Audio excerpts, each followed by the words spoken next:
బయలుదేరారు డిప్యూటీ ముఖ్యమంత్రి పవన్ కళ్యాణ్ తిరుమలకు సంబంధించి. అవును, తిరుమలకు చేరుకునే అవకాశం కనిపిస్తోంది. మరి ముఖ్యంగా తిరుపతికి ముందు చేరుకొని అక్కడ ఘటనా ప్రదేశాన్ని సందర్శించబోతున్నారు.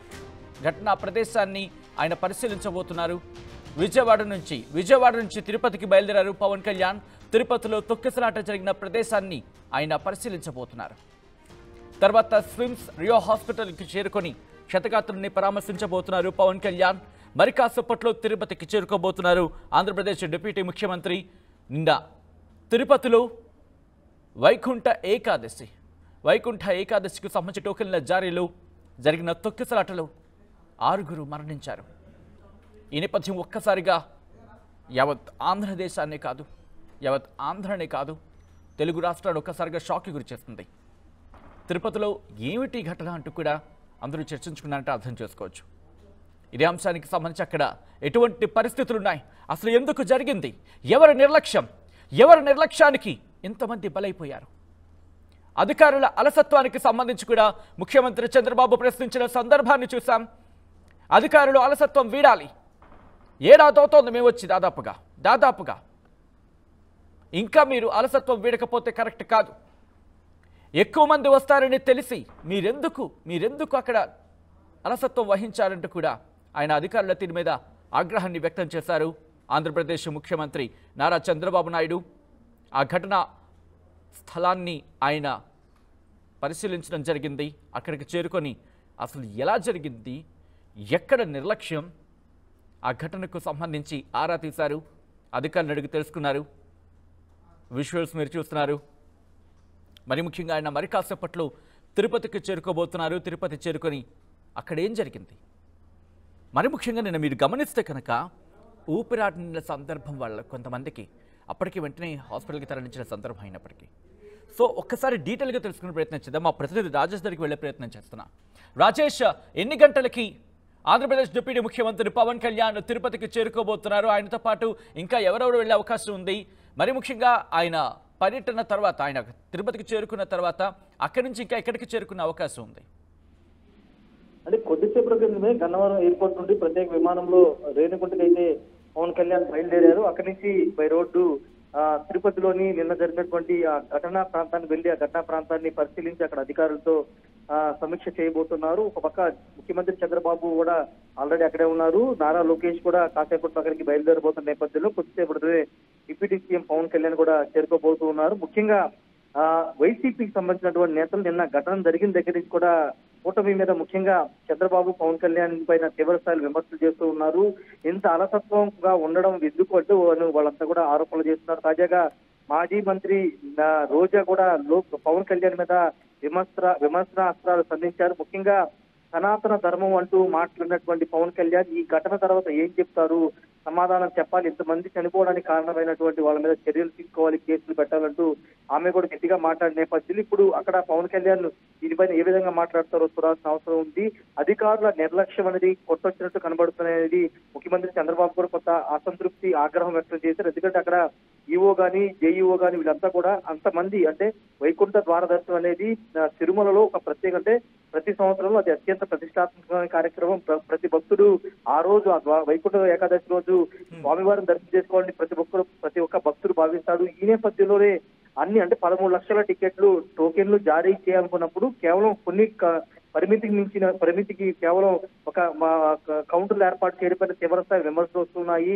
అంటే 1 లక్ష మందికి ఒక కౌంటర్ ఏర్పాటు చేసి అక్కడ తీసుకోవడం వల్ల ఇంత ఈ ఘటన జరిగిందనేది ప్రాథమికంగా నిర్ధారిస్తున్నారు. కాబట్టి ఇంత అలసత్వం ఎందుకున్నారని ముఖ్యమంత్రి కూడా ఆగ్రహం వ్యక్తం చేసిన నేపథ్యంలో ఇప్పుడు పవన్ కళ్యాణ్ కూడా అక్కడికి వెళ్లి అధికారులతో చర్చించిన తర్వాత ఆయన కూడా మీడియాతో మాట్లాడే అవకాశం కనపడుతుంది. అంటే కూటమి ప్రభుత్వం వచ్చిన తర్వాత ఒక పెద్ద ఇన్సిడెంట్ గానే చూడాల్సిన అవసరం ఉంది. ఎందుకంటే 6 చనిపోవడం, అందులోనూ తిరుపతి అనేది మన కేవలం ఆంధ్రప్రదేశ్ మాత్రం పరిమితమైంది కాదు, దేశంలోని అనేక రాష్ట్రాల నుండి వచ్చే భక్తులు వచ్చే అత్యంత పవిత్రమైనటువంటి ప్రదేశం కావడంతో జాతీయ స్థాయిలో కూడా ఈ దుర్ఘటన మీద జాతీయ మీడియాలో కూడా పెద్ద ఎత్తున కథనాలు వస్తున్న నేపథ్యంలో ఇప్పుడు దీనికి సంబంధించినటువంటి అంశంలో ఇప్పుడు డిప్యూటీ సీఎం కూడా వెళ్లారు కాబట్టి, ముఖ్యమంత్రి అక్కడే ఉన్నారు కాబట్టి ఖచ్చితంగా బాధితులకు అండగా ఉండడంతో పాటు ఈ ఘటనకు సంబంధించినటువంటి కారణాలు, రాబోయే రోజులు ఇలాంటి ఘటనలు పునరావృతం కాకుండా తీసుకోవాల్సిన చర్యలపైన సమీక్ష చేయబోతూ ఉన్నారు. బాధితులకు ఆల్రెడీ 25 లక్షల రూపాయలు ఎక్స్గ్రేషియా రాష్ట్ర ప్రభుత్వం ప్రకటించిన నేపథ్యంలో ఇంకా బాధితులకు అండగా ఉంటామనే ఒక భరోసాని డిప్యూటీ సీఎం పవన్ కళ్యాణ్ కూడా కల్పించబోతున్నారు. ఏదేమైనప్పటికీ నిన్న జరిగినటువంటి తొక్కిసలాట ఘటనకు సంబంధించిన విషయంలో కూటమి ప్రభుత్వం మీద అయితే విమర్శలు వస్తున్నప్పటికీ ఖచ్చితంగా ప్రభుత్వం ఇది అనుకోని ఘటనగా చెబుతుంది. కొంత అధికారుల నిర్లక్ష్యం కారణంగా ఇది జరిగిందని చెప్తున్నప్పటికీ భవిష్యత్తు ఇలాంటి ఘటన జరగకుండా చూసుకుంటామని ఒక భరోసా ఇచ్చే ప్రయత్నం చేస్తుంది. ఇప్పుడు పవన్ కళ్యాణ్ సిమ్స్ హాస్పిటల్కి వెళ్లి బాధితులు కూడా పరామర్శించబోతున్నారు. వాళ్ళకి అండగా ఉంటామని ఒక భరోసా కూడా ఇవ్వబోతున్నారు. సచిన్. రైట్ రాజేష్, ఈ ఘటనకు సంబంధించి ఇప్పటికే ప్రతిపక్షం పెద్ద ఎత్తున అంశానికి సంబంధించి నిరసన వ్యక్తం చేస్తోంది, ఖండిస్తున్న సిచ్యువేషన్. సో ఇటువంటి పరిస్థితుల్లో అక్కడికి చేరుకుంటున్నారా ఆంధ్రప్రదేశ్ డిప్యూటీ ముఖ్యమంత్రి పవన్ కళ్యాణ్? ఈ నేపథ్యంలో అక్కడ ఎటువంటి సినారియో ఉంది? క్షతగాత్రుల్ని పరిశీలించిన సిచ్యువేషన్ తర్వాత ఆయన ఎక్కడికి వెళ్ళే అవకాశం కనిపిస్తోంది? మరీ ముఖ్యంగా ఈ ఘటనకు అంటే ఒక క్రమశిక్షణ అనే అంశానికి సంబంధించి ఇక్కడ మాట్లాడుకోవడం జరుగుతోంది. అక్కడ మరి ముఖ్యంగా 6 ప్రాణాలు కోల్పోవడానికి సంబంధించి అక్కడ కనుక కరెక్ట్గా వ్యవహరించనుంటే పోలీసులు కావచ్చు, లేకపోతే అక్కడ ఉన్నవాళ్ళు కావచ్చు, ఇటువంటి ఇష్యూ ఉండకపోయి ఉండేది అనేది ప్రధానంగా వినిపిస్తున్నమాట. ఈ నేపథ్యంలో ఆయన డైరెక్షన్స్ ఇచ్చే అవకాశం కనిపిస్తోందా?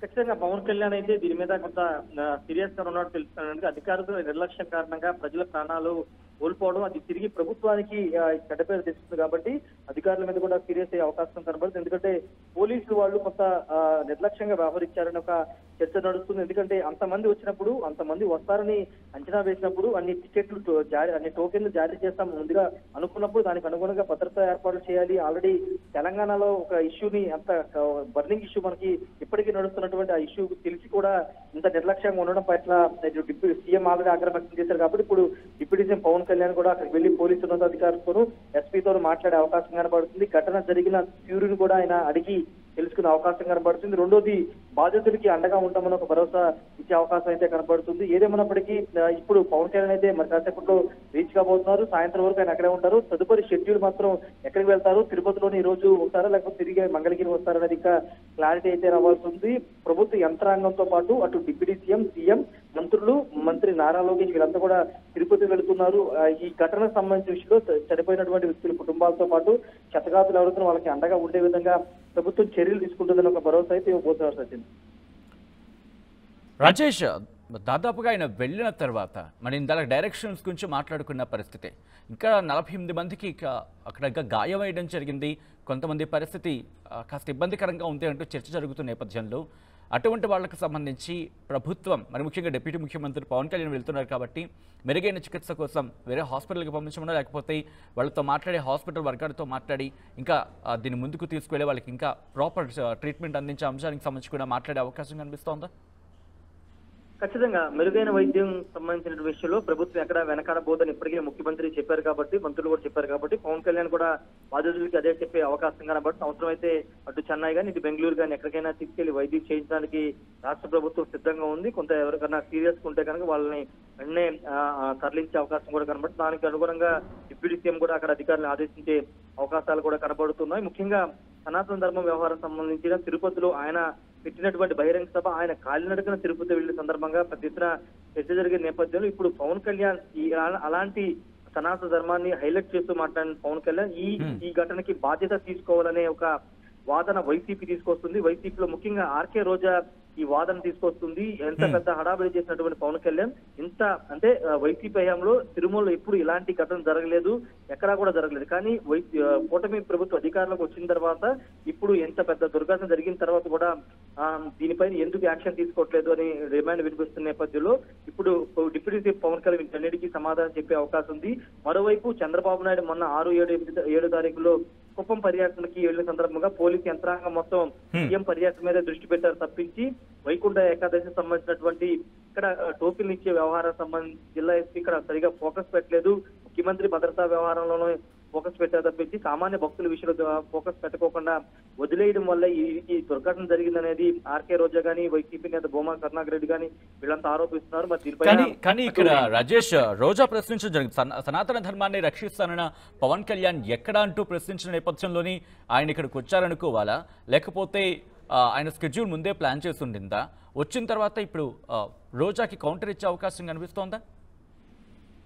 అంటే రోజాకి కౌంటర్ అనేది పవన్ కళ్యాణ్ ఎవరికి వ్యక్తిగతంగా కౌంటర్ ఇస్తూ ఉండరు. ఇప్పుడు వాస్తవంగా నిన్న రాత్రే ముఖ్యమంత్రి షెడ్యూల్ అయితే ఖరారైంది. కానీ డిప్యూటీ సీఎం షెడ్యూల్ అనేది ఉదయం 10 గంటలకి ఆయన కన్ఫర్మ్ చేస్తున్నారు వెళ్దాం. ఎందుకంటే కొంత తీవ్రత ఎక్కువ ఉండడం, బాధితులు ఎక్కువ మంది క్షతగాతులు ఉండడం, 6 చనిపోవడంతో సీఎం వెళ్తున్నారు కాబట్టి సీఎంతో పాటు వెళ్ళడం కంటే సీఎం వెళ్ళిన తర్వాత ఆ ప్రాంతాన్ని పరిశీలించిన తర్వాత తాను కూడా వెళ్తే బాగుంటుందని డిప్యూటీ సీఎం పవన్ కళ్యాణ్ నిర్ణయించుకుని కొద్దిసేపటి బయలుదేరి వెళ్ళారు. ఒకవేళ అంటే పవన్ కళ్యాణ్ వల్ల ఇబ్బంది ఏంటంటే అక్కడ ఉన్నటువంటి పోలీసులు కానీ యంత్రాంగం కానీ కొంత ఇబ్బంది పడే అవకాశం ఉంది. అక్కడ ఆ చర్యలకు సంబంధించి కానీ ట్రీట్మెంట్ వ్యవహారంలో కొంత ఇబ్బంది పడే అవకాశం కనబడుతుంది. పవన్ కళ్యాణ్ వెళ్తే కొంత జనసందోహం కానీ అదంతా ఎక్కువ వస్తుంది కాబట్టి కొంత ఇబ్బందికరంగా ఉంటుందని పవన్ కళ్యాణ్ ఎక్కువ కార్యక్రమం వాయిదా వేసుకొస్తుంటారు. కానీ ఇలాంటి దుర్ఘటన సందర్భంలో బాధితుల్ని నేరుగా కలిసి వాళ్ళ బాధలను తెలుసుకోవాలి, వాళ్ళ బాధలకి అండగా ఉండాలని పవన్ కళ్యాణ్ నిర్ణయించుకున్నారు కాబట్టి ఆయన ప్రస్తుతం తిరుపతికి బయలుదేరారు. వాస్తవంగా ఉదయం వరకు ఆయన వెళ్తారని ఎక్కడా కూడా సమాచారం లేదు. కానీ అనూహ్యంగా ఆయన వెళ్ళాలని నిర్ణయించుకున్న నేపథ్యంలోనే ఆయన బయలుదేరి వెళ్ళారు. అక్కడికి వెళ్లి బాధితులు మాట్లాడిన తర్వాత పొలిటికల్ గా పవన్ కళ్యాణ్ టార్గెట్ చేసినటువంటి వ్యాఖ్యల మీద ఆయన సమాధానం చెప్పే అవకాశం కనబడుతుంది. ఎందుకంటే ఇలాంటి సమయంలో రాజకీయాలు చేయకూడదు అనేది జనరల్ గా అందరూ మాట్లాడుకుంటారు. కానీ ఈ ఘటనని వైసీపీ రాజకీయంగా వాడుకుంటుంది, రాజకీయ విమర్శలు చేయడానికి వాడుకుంటుంది అనేది జనసేన కానీ టీడీపీ కానీ బీజేపీ నేతలు చెప్తున్నారు. కానీ ఇప్పుడు పవన్ కళ్యాణ్ ఆ అంశాల మీద కూడా మాట్లాడే అవకాశం అయితే కనబడుతుంది. ప్రభుత్వం పరంగా ఏ విధంగా తీసుకుంటాం, అదేవిధంగా కుట్రకోణం ఏదో దాగుందని ఒక ప్రచారం నడుస్తున్న నేపథ్యంలో వాటికి సంబంధించి ఏమైనా ఆర్డర్స్ ఇస్తారా లేదంటే దానిపైన మరి కాసేపట్లో క్లారిటీ అయితే వచ్చే అవకాశం వచ్చింది. రైట్ రాజేష్, బ్రేకింగ్ న్యూస్ చూస్తున్నారు. తిరుపతికి సంబంధించి తిరుపతిలో నిన్న వైకుంఠ ఏకాదశికి సంబంధించి టోకెన్ల జారీలో విషాదం నెలకొంది. ఈ నేపథ్యంలో అక్కడ 6 మృతి చెందారు జరిగిన తొక్కిసలాటలో.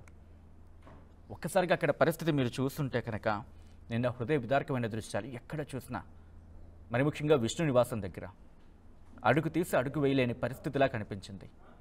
అదే సందర్భంలో రోడ్డు మీద కదలలేని పరిస్థితులు, స్పృహ కోల్పోయి 2 మహిళలు మనకి కనిపించాయి. ఇప్పటికీ ఆ విజువల్స్ కళ్ళ ముందు కదలాడుతూ ఉంటాయి. కళ్ళంబడి నీళ్లు కూడా వస్తున్నాయి కొంతమందికి. ఎందుకంటే వాళ్ళకి సిపిఆర్ అందించిన సిచ్యువేషన్ మీరు కూడా చూడొచ్చు.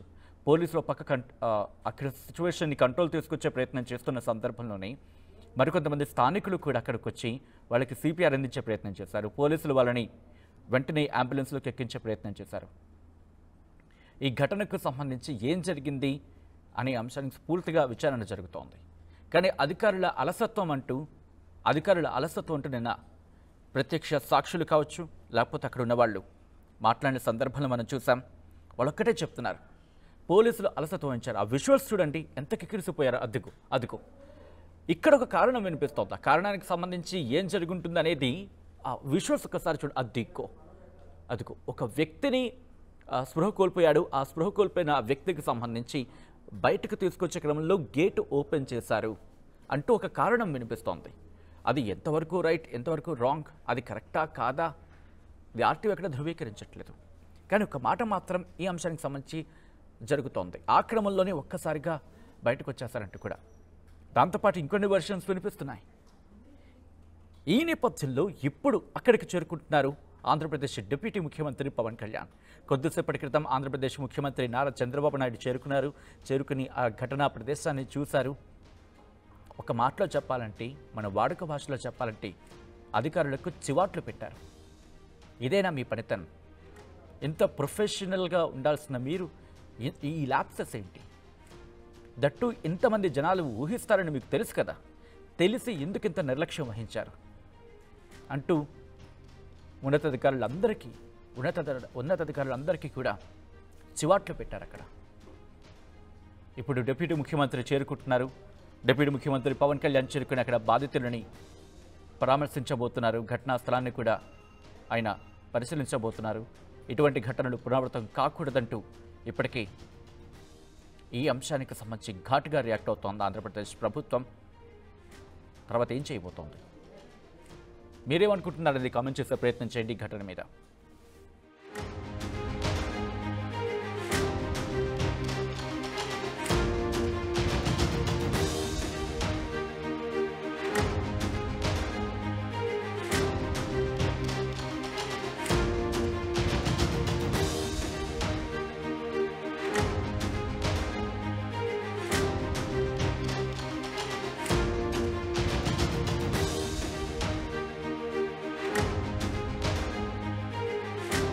ఆర్టీవీ యాప్ వార్తల్ని క్షణాల్లో చదివే అవకాశం ఉంటుంది. ఒక న్యూస్ పేపర్, ఒక టెలివిజన్ ఛానల్ మీ చేతుల్లో ఎప్పుడూ ఉంటాయి.